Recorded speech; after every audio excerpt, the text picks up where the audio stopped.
Mga Kawikaan, ika-9 na kabanata.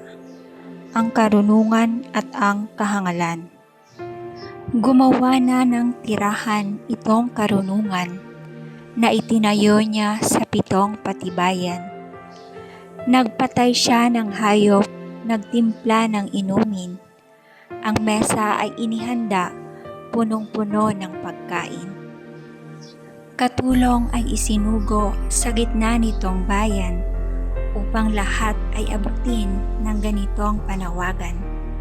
Ang kulang sa kaalaman dito ay lumapit, sa mga walang muwang ay ganito ang sinambit.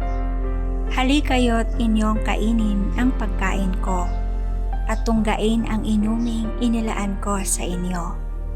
Tisanin ang kamangmangan upang kayo ay mabuhay, at ang landas ng unawa ang tahakin at daanan. Ang pumupuna sa manlilibak ay nag-aani ng pagdusta. Ang nagtutuwid sa masamay, nagkakamit alipusta. Punahin mo ang manlilibak at magagalit pa sa iyo. Ngunit sa iyo ay lalapit ang matalinong payuhan mo.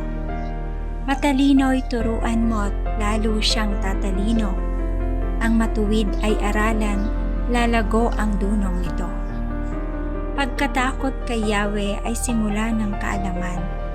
Ang pagkilala sa Kanya'y may dulot na karunungan. Sa pamamagitan ko, hahaba ang iyong araw. Dahil sa akin, lalawig ang iyong buhay.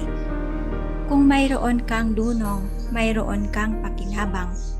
Ngunit ikaw ay magdurusa kapag siya'y tinanggihan. Ang nakakatulad nitong taong mangmang, babaeng magaslaw at walang kahihiyan.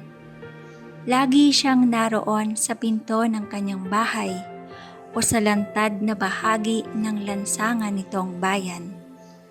Bawat taong nagdaraan na kanyang masulyapan ay pilit na tatawagin at kanyang aanyayahan. Lapit dito kayong lahat na kulang sa kaalaman. Kanya namang sinasabi sa mga walang muwang, tubig na ninakaw ay ubod tamis. Anong sarap nitong tinapay na inumin.